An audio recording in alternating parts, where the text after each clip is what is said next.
Norteamérica. Las escarpadas montañas coronan un paisaje de una diversidad sorprendente. Es el hogar de 500 millones de personas. Pero, ¿cómo se creó Norteamérica? ¿Qué fuerzas la esculpieron? ¿Qué le dio su característica forma? Esta es la extraordinaria historia del nacimiento del continente más antiguo de la Tierra, el nacimiento de América.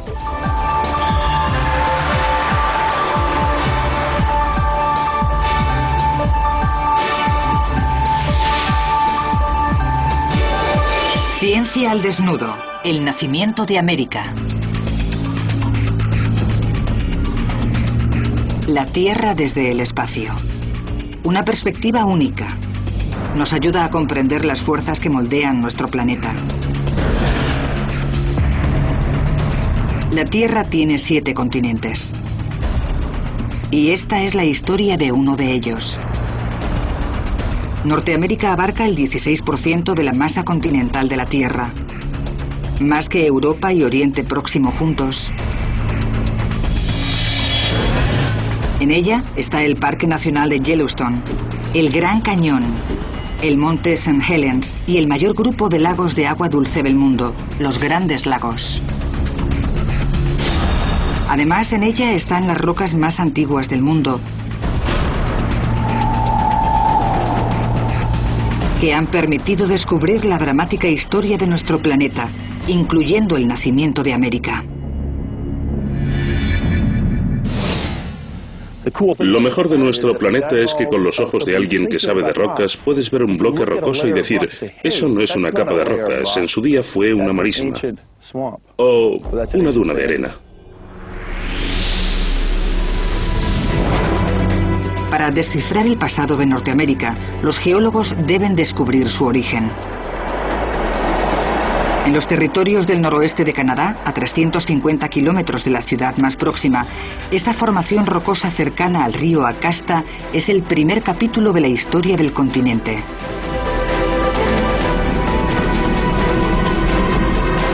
El doctor Wouter Blicke está trabajando para intentar determinar la edad exacta de América. Aquí, en Acasta, está la corteza continental más antigua, rocas sobre las que podemos situarnos y ver cómo se inició el crecimiento continental. Aquí empezó todo. El nacimiento de América tiene su origen hace 4.600 millones de años, con la explosión de la que surgió el Sol. Del gas y los residuos orbitando a su alrededor se formaron 8 planetas.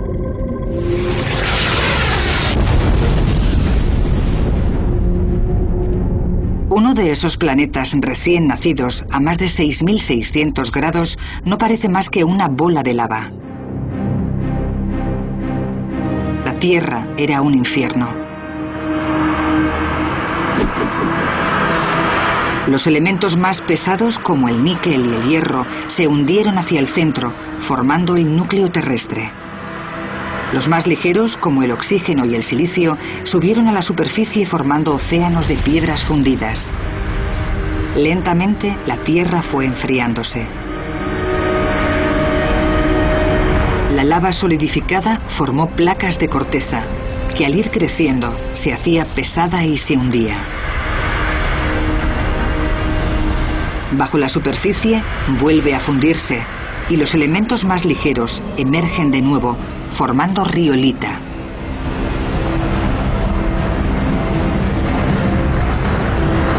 El granito es menos denso que las otras rocas del manto y flota en la superficie.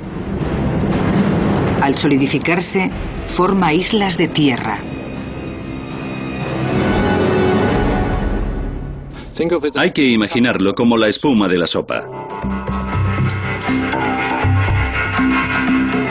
Cuando hervimos mucho una sopa se forma una espuma que flota en la superficie. Y eso es básicamente la corteza continental, la espuma de la Tierra. Aquí, en Acasta, esa espuma es en realidad una roca llamada tonalita. La tonalita es importante porque es el primer material que crea corteza estable. En todos los continentes hay bloques de tonalita de hace más de 500 millones de años que forman masas continentales llamadas cratones. Norteamérica está formada por 6 de ellos.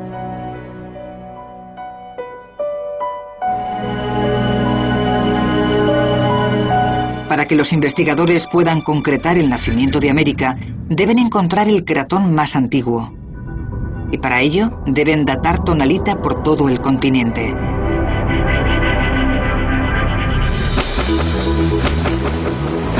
Es un proceso complejo. Buscan al microscopio pistas creadas cuando se formó la roca. Cristales minerales lo suficientemente fuertes como para sobrevivir. Y uno de los más fuertes es el zircón. El zircón contiene uranio 238, un isótopo radioactivo inestable. Los científicos saben que este isótopo se descompone hasta transformarse en plomo. Y saben exactamente cuánto tiempo le cuesta. Imaginemos que la parte superior del reloj es el uranio 238 y la inferior plomo. A lo largo de 4.460 millones de años, la mitad de la arena que representa el uranio habrá caído a la parte del plomo. Esa es la velocidad a la que se desintegra. Su periodo de semidesintegración. Midiendo la cantidad de isótopos de plomo y uranio en los zircones de la tonalita de Acasta, los científicos pueden calcular la edad de la roca y, por lo tanto, de esta zona de América.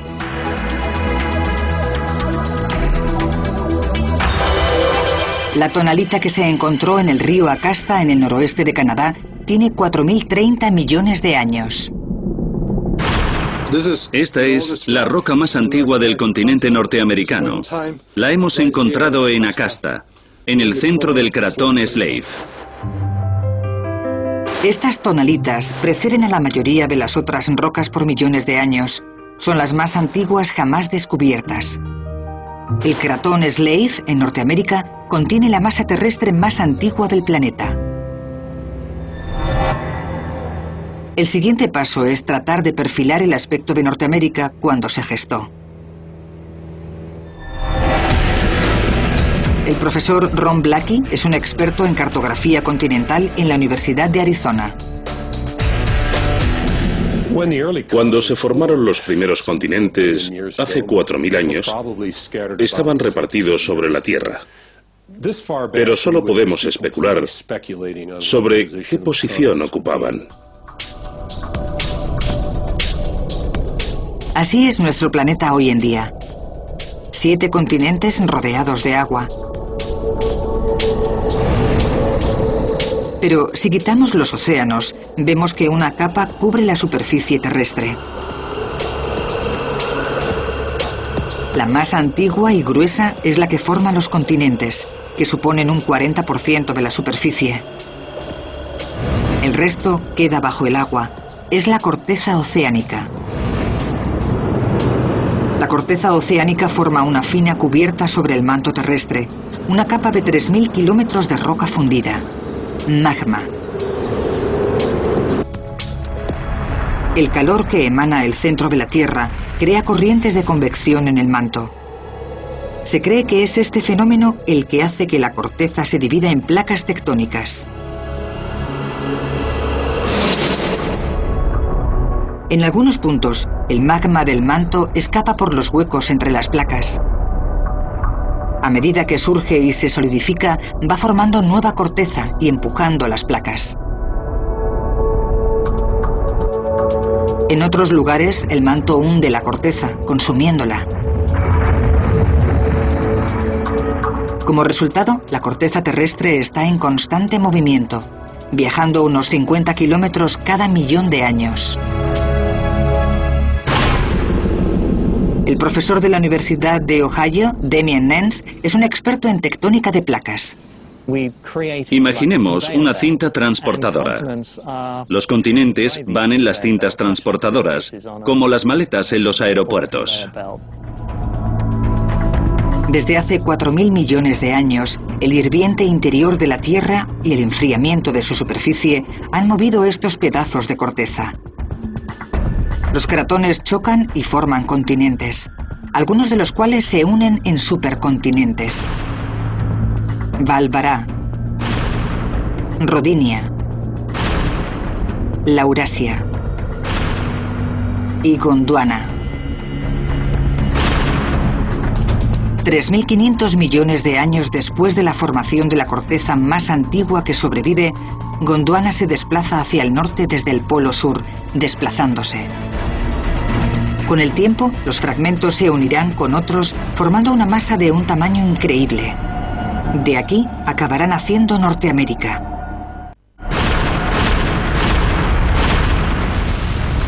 Miles de millones de años de movimientos dinámicos de la corteza terrestre han esculpido y movido continentes enteros. Cuando estas masas chocan, crean montañas.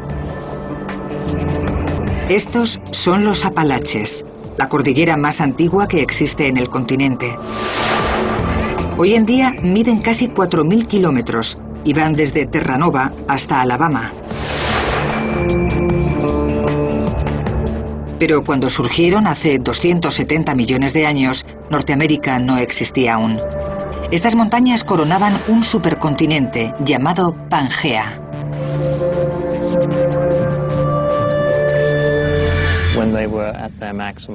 Cuando tenían su altura máxima, puede que fuese la cordillera más alta del planeta. En un corte de la carretera en los Apalaches, el profesor de geología de la Universidad de Ohio, Damien Nance, examina las rocas expuestas en la cordillera. Lo que puede que al ojo inexperto parezca un muro de piedra sin más, ha resultado ser la piedra de Rosetta en esta parte de la cordillera, y muestra la primera colisión que llevó a la construcción de los Apalaches. Estas franjas de rocas plegadas son el testimonio de las 3 colisiones titánicas que crearon las montañas. Miles de millones de años después de la creación de la tonalita de Acasta, 2 viejos continentes colisionan. A medida que estos 2 continentes se aproximan, el suelo oceánico se ve empujado bajo lo que algún día será África.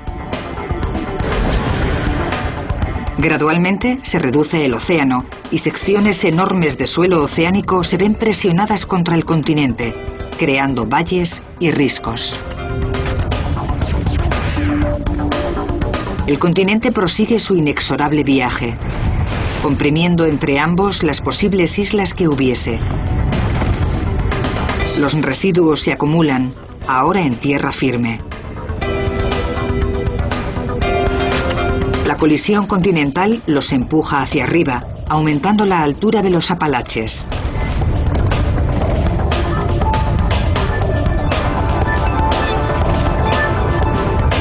Es el equivalente geológico de un accidente de coche.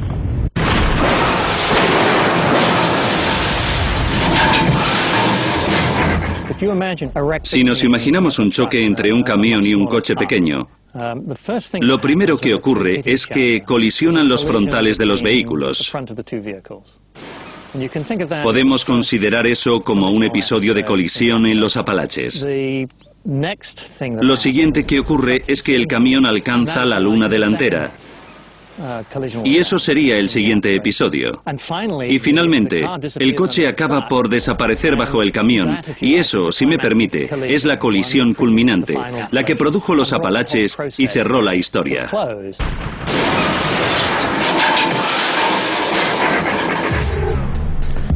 De nuevo, en el corte de la carretera encontramos pruebas de las 3 fases de levantamiento. Datando las rocas de cada una, se puede calcular cuándo se produjeron. La construcción de los Apalaches llevó casi 200 millones de años. El movimiento de estas masas suele ser de unos centímetros al año. Es muy lento. Más o menos la velocidad a la que nos crecen las uñas. Este proceso de construcción de montañas requiere cientos de miles de kilómetros cúbicos de roca. Se cree que en su origen los Apalaches superaban en altura al Himalaya actual. Pero ya no son lo que eran. Otro poderoso fenómeno ecológico los ha encogido: la erosión.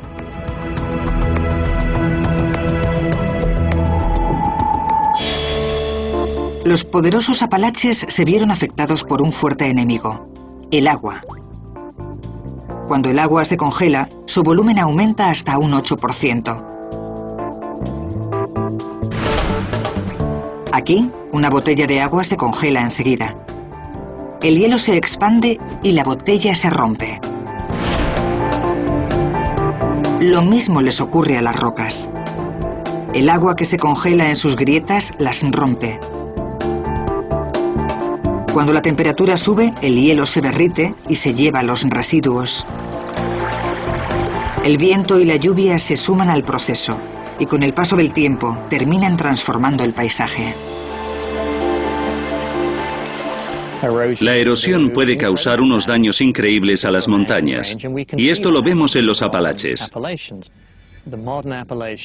Los Apalaches modernos son tan solo la sombra de una enorme y muy alta cordillera.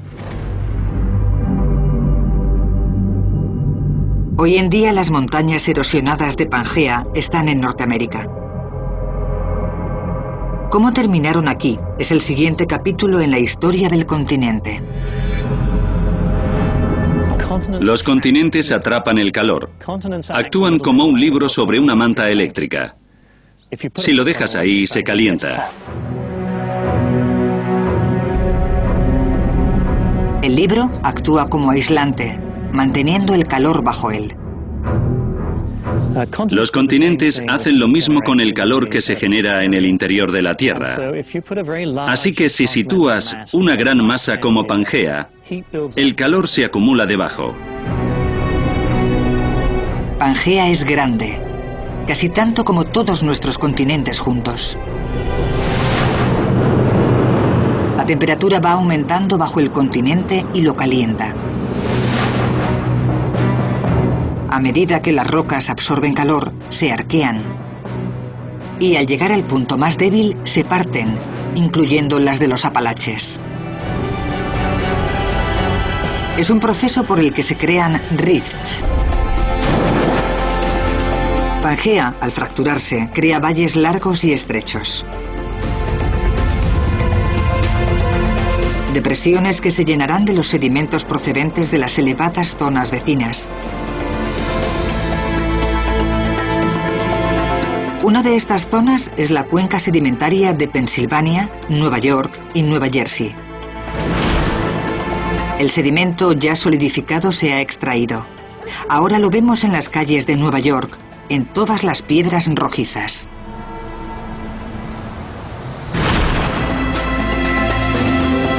Hace 230 millones de años, el rift entre Norteamérica y África crea un nuevo océano, el Atlántico. A medida que las dos masas de tierra se separan, el agua va llenando el hueco entre ellas. Se crea el continente norteamericano casi 4.000 millones de años después de que se formasen las primeras tierras. Su silueta y características son distintas a las que conocemos ahora. Otros procesos geológicos se encargaron de cambiarlas. América se construyó por tectónica de placas, pero se perfiló con el fuego, el hielo y el agua.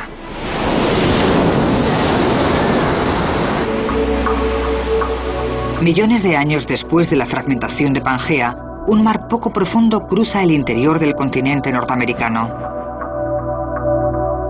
Es el Western Interior Seaway. Parte Norteamérica desde el Océano Ártico hasta el Golfo de México. Es el coto de caza de temibles reptiles, los mosasauros y los plesiosauros. Piensas, es increíble que hubiese un mar en el continente, pero Norteamérica es muy grande y su punto más alto es el McKinley, que tiene unos 6.000 metros. En un lugar de 6.500 kilómetros de ancho, que el punto más alto tenga 6.000 metros, significa que es llano como una tabla. Claro está que está sobre la esfera terrestre, Si se inclina un poco, el océano sube, si no, se aparta del continente. Es un fenómeno de levantamiento. Hace 70 millones de años, una gran fuerza obliga a que se vacíe el mar interior, vaciando así el continente. El mar, al retirarse, deja atrás ricas capas de sedimentos, que con el tiempo serán las grandes llanuras americanas. Un vasto paisaje que se extiende desde México por Texas, Montana y Canadá. El encargado del Museo de Ciencias y Naturaleza de Denver, Kirk Johnson, es un especialista en la zona. Durante 20 millones de años, esta zona no estaba a 1,5 kilómetros de altura, sino a 200 metros bajo agua salada. Solo hay que excavar un poco para encontrar dientes de reptiles marinos gigantes, enormes peces fosilizados o ammonites, montones de pruebas de que aquí hubo un mar. El levantamiento alejó el mar de las llanuras interiores. Más al oeste, esa misma fuerza causó otro efecto. Los resultados todavía hoy son visibles. Toda la zona interior del oeste era llana, pero hace unos 69 millones de años las rocosas empezaron a crecer.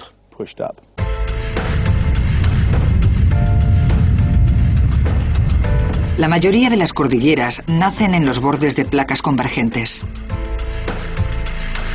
Pero las montañas rocosas se formaron a 1000 kilómetros del borde de la placa pacífica. Otra fuerza las debió crear. La placa subducente de la costa oeste de Norteamérica, en vez de hundirse y crear volcanes a lo largo de la costa, entró sin profundizar. Como una espátula en una pizza.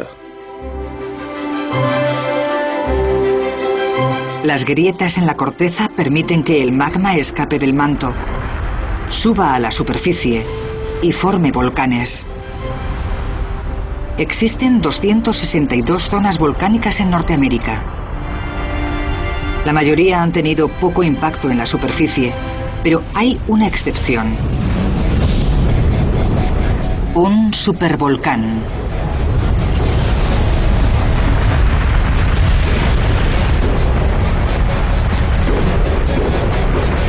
Los supervolcanes dejan grandes cicatrices en el paisaje, visibles aún hoy.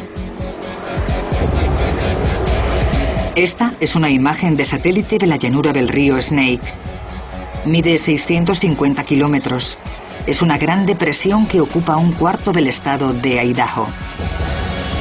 Es famosa por su próspera agricultura, especialmente por la patata.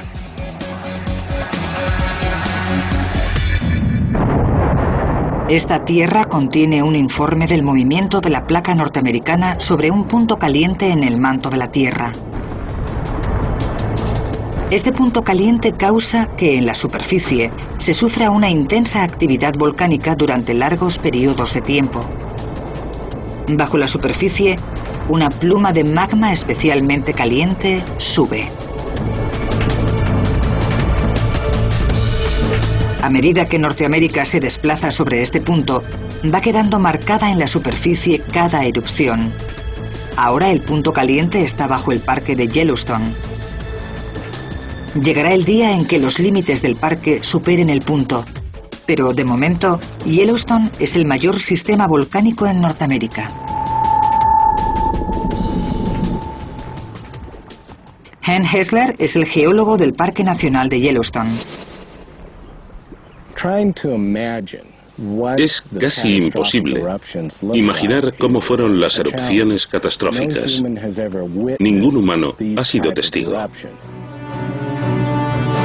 Pero hay testimonios humanos de enormes erupciones del pasado. 18 de mayo de 1980, estado de Washington. El monte St. Helens entra en erupción con una fuerza de 24 megatones, 1.600 veces más fuerte que la bomba de Hiroshima. Pero comparado con una erupción en Yellowstone hace 2 millones de años, eso no fue nada.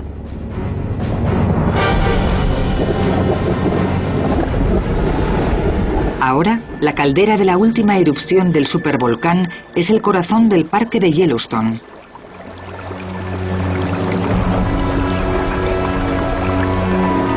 Las calderas aparecen cuando la cámara de magma bajo el volcán se vacía tras una gran erupción. Se forman fracturas en sus paredes y a medida que la cámara se vacía, el centro del volcán se hunde. Los científicos han calculado que la erupción de hace 2 millones de años expulsó 2.450 kilómetros cúbicos de material volcánico a la estratosfera. Para simplificar, es unas 6.000 veces más que la del St. Helens. Y lo de 6.000 veces más que algo significa que si, por ejemplo, tenemos $1.000, 6.000 veces más son 6 millones. Y no todo el mundo tiene 6 millones.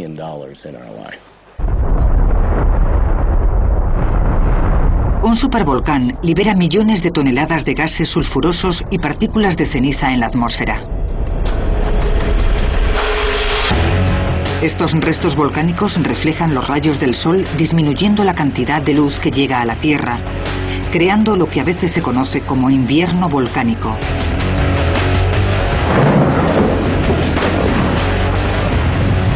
Los inviernos volcánicos pueden reducir la temperatura terrestre en hasta 9 grados. Las temperaturas en descenso también han definido a Norteamérica. Durante gran parte de los últimos 1.000 millones de años, en la Tierra no ha habido hielo permanente. Pero las bajas temperaturas han ayudado a cubrir la Tierra con hielo durante lo que se llaman las glaciaciones.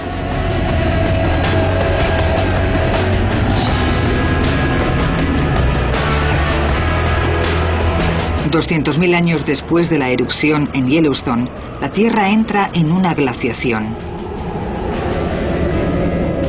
Enormes glaciares se desplazan por Norteamérica, esculpiendo su superficie.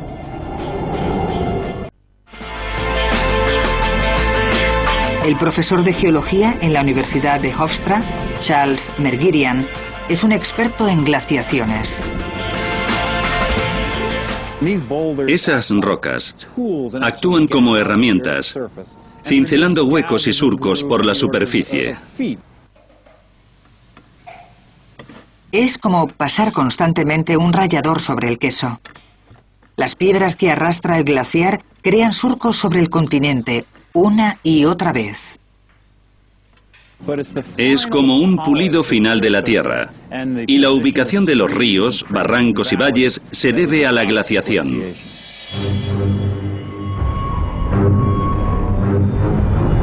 Pero los glaciares tienen otro efecto importante.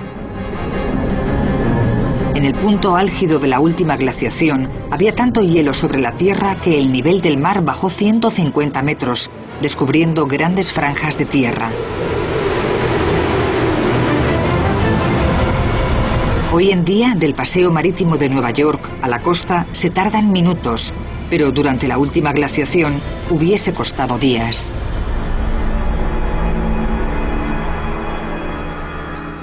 Durante los periodos glaciales, cuando el mar bajó 100 metros, el paseo hubiese sido de 350 kilómetros hasta la costa, porque durante la última glaciación quedó al descubierto toda la plaza continental del este de Norteamérica. La glaciación descubrió tanta tierra que el mapa de América era muy distinto al de hoy. Florida era el doble de ancha que ahora. Hace 300.000 años, la silueta de Norteamérica, tal y como la conocemos, estaba cubierta de hielo. Solo cuando los glaciares se derritieron, emergió la forma real del continente. Hace 300.000 años. Los glaciares de la última glaciación están esculpiendo Norteamérica. Enormes lenguas de hielo llenas de piedras erosionan la tierra. Crean depresiones en el paisaje. Y cuando el hielo se derrite, se acumula. Los efectos más obvios del derretimiento de los glaciares son los grandes lagos del norte de Estados Unidos, donde gigantescas depresiones creadas por el hielo se llenaron con el agua procedente de los glaciares. Los grandes lagos norteamericanos cubren más de 24 millones de hectáreas y contienen suficiente agua como para sumergir a los 48 estados que los rodean bajo 3 metros de agua. Son el mayor grupo de lagos del mundo y a menudo se les llama mares interiores. Emergieron al final de la última glaciación, cuando se retiraron varias capas de hielo de gran tamaño. Al derretirse el hielo, el agua rellena las depresiones del terreno, formando millones de lagos.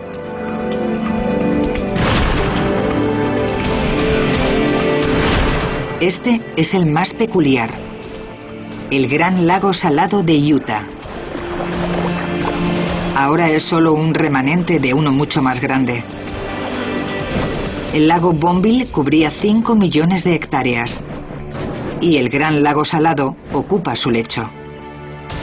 El antiguo lago existió hace entre 30 y 15.000 años. La profesora Marjorie Chan de la Universidad de Utah está sobre lo que era la orilla del lago Bonneville. Lleva 6 años estudiándolo. Estamos sobre el borde del lago Bonneville. Hace 15.000 años, a esta altura de 1.500 metros, toda la zona, el valle que tengo detrás, hubiese estado cubierto por un gran lago. Las islas Antelope y Stanberry hubiesen estado rodeadas de agua y puede que de peces, y yo me estaría mojando los pies a la orilla del lago. Gracias al agua que recibía de los glaciares derritiéndose, el nivel del lago Bonneville fue en aumento. Hace 15.500 años, el agua alcanza una altura de 1.500 metros, la de la salida más baja de la cuenca.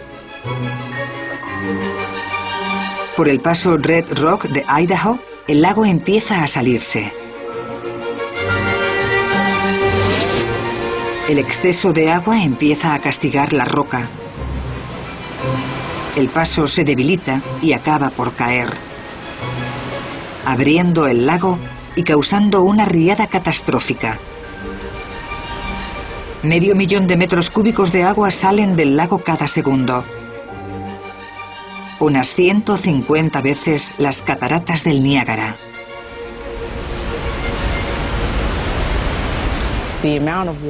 La cantidad de agua que caía era el equivalente a más del agua que lleva el Amazonas. Simplemente increíble. A esto le llamamos la gran inundación.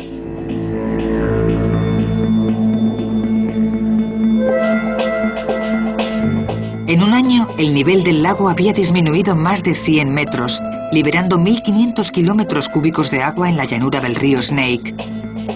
El lago dejó de vaciarse cuando el agua bajó del nivel del paso de Red Rock. El agua que quedaba fue evaporándose dejando atrás cristales de sal. Durante miles de años, el lago termina casi por desaparecer, dejando las marcas de sal indicando su orilla. Ahora solo queda el Gran Lago Salado. El Gran Lago Salado es un cuerpo de agua peculiar. Tiene entre 3 y 5 veces más sal que el océano. Hay casi 5.000 millones de toneladas de sal en el lago, y cada año se le añaden 2,5 millones procedentes del agua superficial y las filtraciones.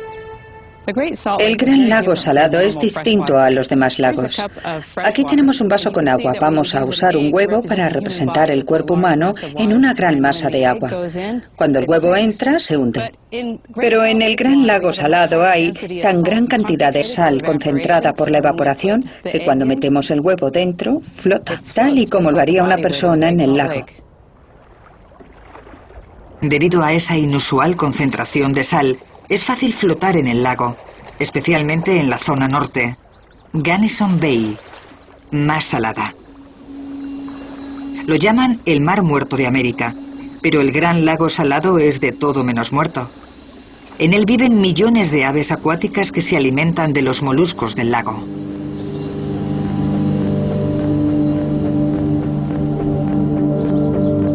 Los últimos glaciares dejaron su huella por toda Norteamérica.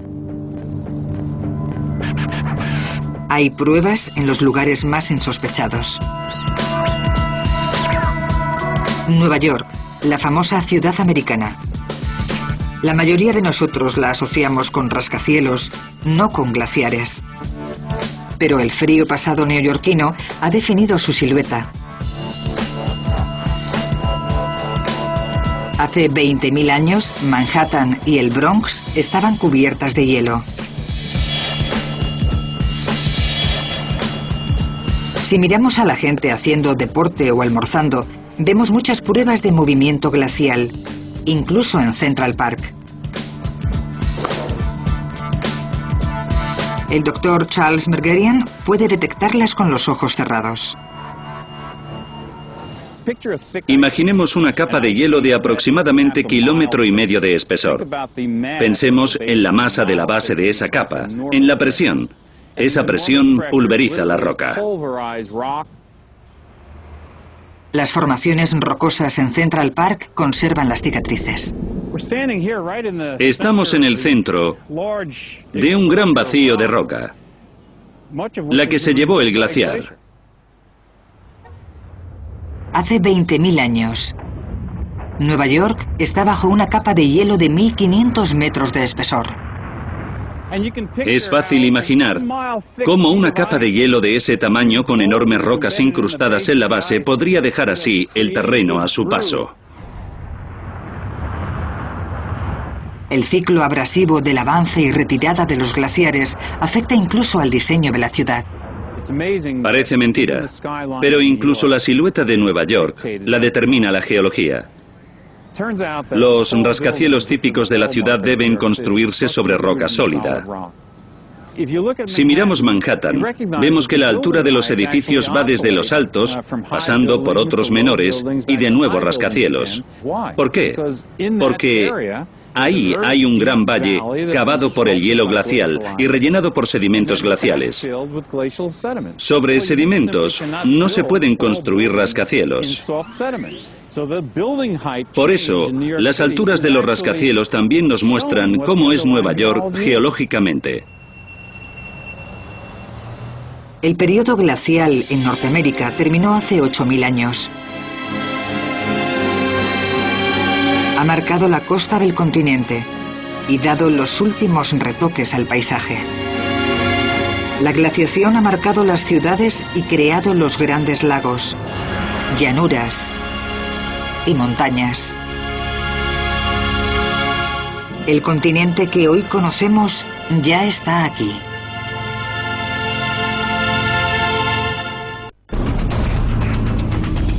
Norteamérica continental. El continente que vemos hoy desde el espacio es el producto de ciclos de cataclismos y creación.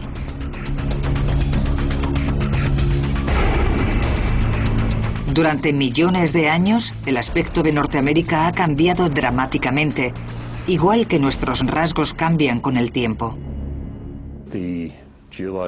La historia geológica de Norteamérica le ha dado forma, igual que la historia de una persona le marca el rostro. Las lesiones que haya tenido, un pelotazo en la nariz, un puñetazo, todo se refleja en la cara de una persona, igual que el continente refleja su pasado. Las colisiones entre las placas tectónicas han deformado la cara de Norteamérica, creando los Apalaches y las Rocosas.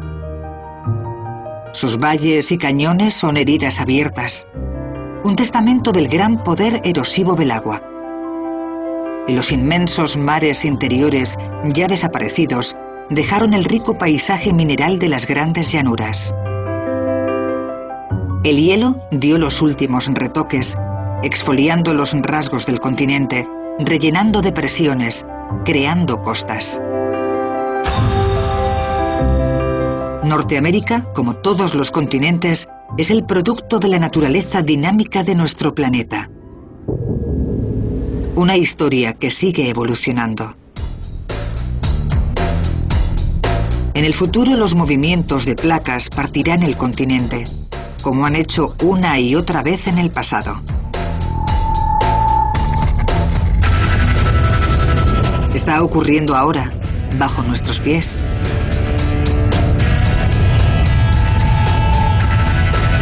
Es la falla de San Andrés.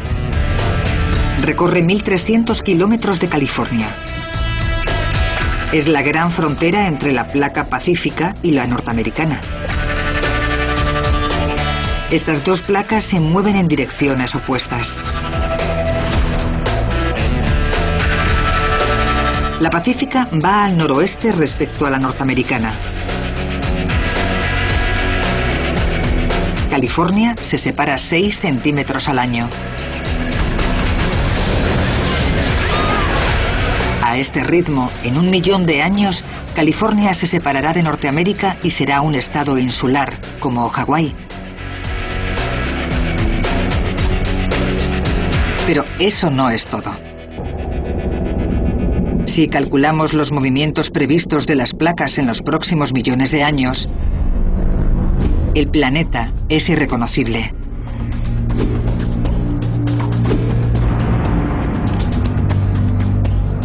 En 50 millones de años el Atlántico se habrá ensanchado,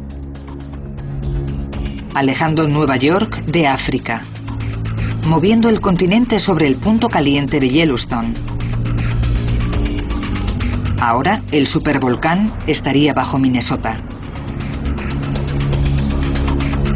En 100 millones de años, el valle de Napa en California y la bahía de San Francisco serán montañas de Alaska.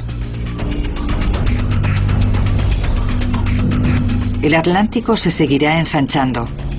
Se formará una zona de subducción en la costa oeste. Esta zona consumirá el Atlántico y enviará a Norteamérica a colisionar contra Europa y África.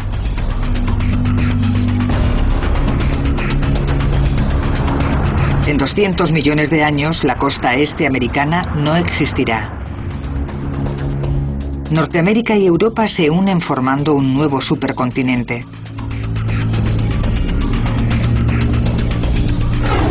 Nueva York estará en una zona montañosa, de nuevo en el centro de un continente, como hace 500 millones de años.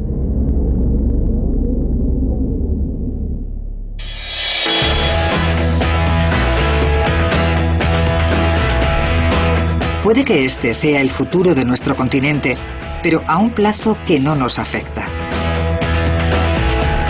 En cambio, hay otros cambios de los que seremos testigos. El continente norteamericano cambiará mucho en los próximos siglos.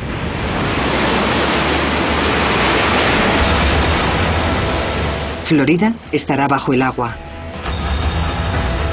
La Gran Manzana será una Atlántida moderna. Es una visión apocalíptica del futuro de Norteamérica, pero nosotros somos los culpables. Por primera vez en la historia del planeta, estamos influyendo en los procesos naturales.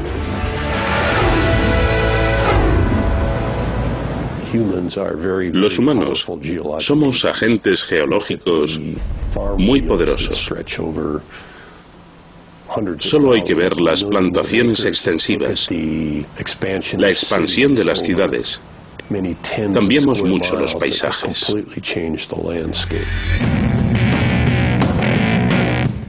Se calcula que a finales de este siglo, la población de Estados Unidos se duplicará.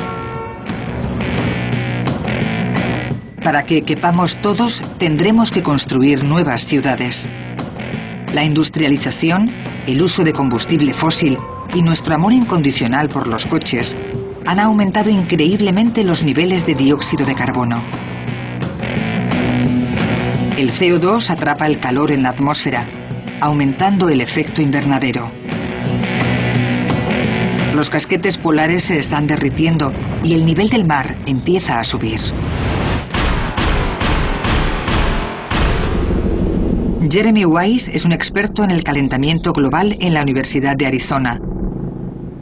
y tiene una visión gris del futuro de Norteamérica. Con el calentamiento global va a haber ganadores y perdedores, pero estos serán mayoría. En 2005 se fundieron en el mar más de 400 kilómetros cúbicos de hielo de Groenlandia y la Antártida. Si el hielo de Groenlandia termina de derretirse, liberará suficiente agua para elevar el nivel del mar 7 metros. Desde luego, a medida que se derritan, cambiará la silueta de América. Es el efecto bañera.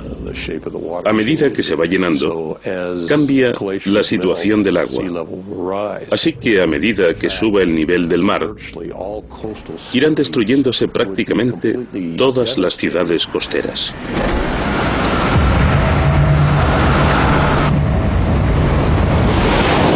El aumento del nivel del mar por culpa del cambio climático encogerá Norteamérica. La silueta de Norteamérica cambiará significativamente, especialmente las costas del Golfo y las Atlánticas. Los estados que más tierra perderán al mar serán Luisiana, Florida y Carolina del Norte. Minimizar o evitar esta tendencia requiere que actuemos urgentemente. A corto plazo, en los próximos 100 años, la forma y las características de Norteamérica cambiarán. Cómo lo hagan depende de nosotros. A largo plazo no importamos. Los procesos naturales de la naturaleza de miles de millones de años no se pueden controlar. Las fuerzas que han creado Norteamérica siguen en marcha.